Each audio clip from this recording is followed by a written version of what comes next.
Beritakanlah firman, siap sedialah baik atau tidak baik waktunya. Shalom, puji Tuhan, berkat kemurahan Tuhan, kita boleh ada lagi dalam renungan harian di hari ini. Dan firman Allah akan kita renungkan bersama di hari ini, saya ambil dari Yesaya pasal 33 ayat 21 sampai dengan ayatnya yang ke-24. Secara khusus saya akan baca ayat 21 dan ayatnya yang ke-22. Firman-Nya berkata demikian. Di situ kita akan melihat betapa mulia Tuhan kita, seperti tempat yang penuh sungai dan aliran yang besar. Perahu dayung tidak melaluinya dan kapal besar tidak menyeberanginya. Sebab Tuhan ialah hakim kita. Tuhan ialah yang memberi hukum bagi kita. Tuhan ialah raja kita. Dia akan menyelamatkan kita. Demikian sabda firman-Nya di hari ini, yang intinya mengajar, menasihati kita, Tuhan segala-galanya bagi kita. Saya percaya tidak ada satu pribadi yang menjadi segala-galanya dalam hidup kita, kecuali yang namanya Tuhan yang menciptakan langit, bumi, laut, dan segala isinya. Tuhan yang disembah oleh Abraham, Ishak, dan Yakub. Allah itu yang menyatakan diri dalam pribadi Yesus Kristus. Itulah Tuhan yang adalah segala-galanya bagi kita. Karena Tuhan itu sungguh mulia. Makanya dalam ayat 21 di situ kita akan melihat betapa mulia Tuhan kita. Tidak ada yang lebih mulia daripada Tuhan kita. Tidak ada yang sebanding kemuliaannya kecuali yang namanya Tuhan kita. Karena Dia mulia, maka tidak heran kalau kita menjadikan Tuhan itu sebagai segala-galanya dalam hidup kita. Jadi mari sebagai umat, sebagai orang percaya, jangan kita jadikan kekayaan itu segala-galanya dalam hidup kita. Jangan kita jadikan kedudukan kita, jabatan kita, pangkat kita, gelar kita, pengetahuan kita itu segala-galanya dalam hidup kita. Harusnya hanya Tuhan yang adalah segala-galanya bagi kita. Karena Tuhan itu sungguh mulia, sangat mulia, dan amat mulia dalam hidup saudara dan saya. Pertanyaannya adalah kenapa Tuhan itu harus segala-galanya bagi kita? Kenapa yang lain di luar Tuhan kita tidak boleh jadikan segala-galanya dalam hidup kita? Tetapi Tuhanlah segala-galanya bagi kita. Setidaknya ada 3 alasan yang saya jumpai dalam ayat ini. Dalam ayat 22, sebab Tuhan ialah hakim kita. Jadi kenapa kita harus menjadikan Tuhan segala-galanya bagi kita? Karena Tuhan itu hakim kita. Yang namanya hakim artinya Dialah yang menentukan hidup kita sebagai umat, sebagai orang percaya.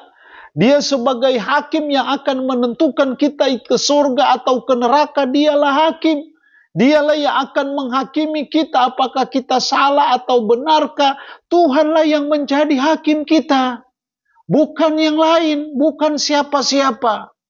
Karena Tuhan itu hakim kita. Karena itu mari kita jadikan Tuhan itu sebagai segala-galanya bagi kita. Segala-galanya dalam hidup kita. Segala-galanya dalam keluarga kita. Segala-galanya dalam pelayanan kita. Segala-galanya dalam pekerjaan kita. Segala-galanya dalam pelayanan kita. Karena Tuhan itu hakim kita. Tidak ada hakim yang lebih adil, yang paling adil. Kecuali Tuhan kita. Karena itu Tuhan harus segala-galanya bagi kita. Yang kedua, masih dalam ayat 22. Tuhan ialah yang memberi hukum bagi kita. Tuhan ialah Raja kita. Jadi kenapa Tuhan segala-galanya bagi kita? Karena Tuhan itu Raja kita. Namanya Raja itu artinya dialah penguasa hidup kita. Dialah penguasa yang menentukan segala-galanya dalam hidup kita. Karena itu kita harus menjadikan Dia segala-galanya dalam hidup kita.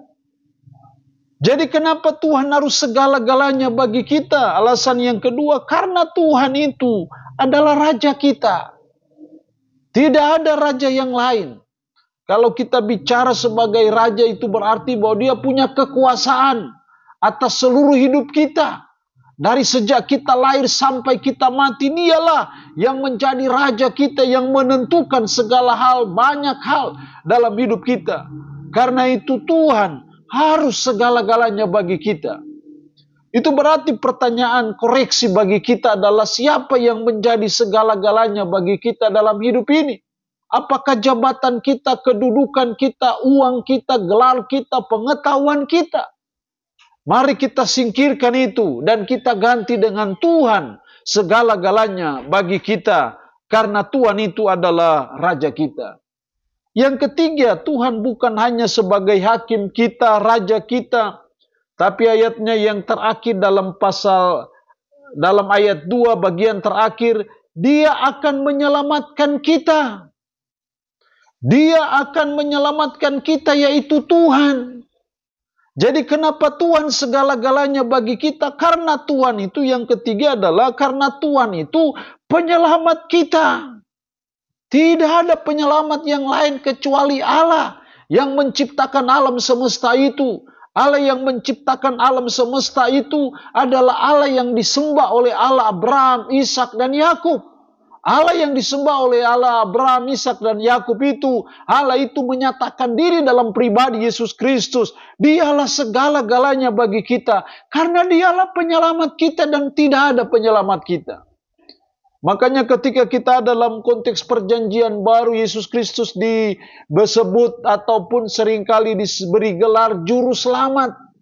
Juru selamat artinya gabungan dari dua kata juru dan selamat. Juru artinya ahli, juru mudi ahli mengemudi, juru rawat ahli merawat, juru selamat artinya ahli menyelamatkan. Itulah Tuhan kita yang bernama Yesus Kristus. Dialah penyelamat kita. Karena itu Tuhan harus segala-galanya dalam hidup kita sebagai umat, sebagai orang percaya. Tidak boleh ada hal yang lain yang mengkudeta kedudukan Tuhan dalam hidup kita. Tetapi mari kita tempatkan Dia di tempat yang terhormat dalam hidup kita. Karena memang hanya Dialah yang patut, layak, dan pantas untuk mendapat tempat terhormat dalam hidup kita sebagai segala-galanya dalam hidup kita. Karena Dia adalah penyelamat kita, satu-satunya dan tidak ada yang lain. Allah yang punya firman ini memberkati kita dengan firman-Nya di hari ini. Amin.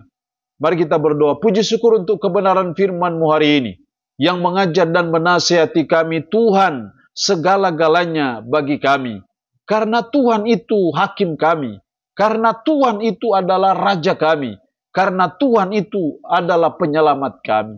Roh yang Kudus tanamkan dan meteraikan firman dalam hati dan pikiran kami. Dan sanggupkan kami untuk bisa memperlakukan firman ini dalam hidup kami sehari-hari. Hamba mohon berkat Tuhan bagi umat-Mu yang mendengarkan renungan harian di hari ini. Yang sakit hamba berdoa dalam nama Yesus. Tuhan lawat, Tuhan jamah, Tuhan sembuhkan dari sakit penyakit yang diderita. Terpuji-pujilah nama-Mu Tuhan. Dalam nama Tuhan Yesus Kristus kami berdoa. Amin. Shalom. Tuhan Yesus memberkati kita dengan firman-Nya di hari ini.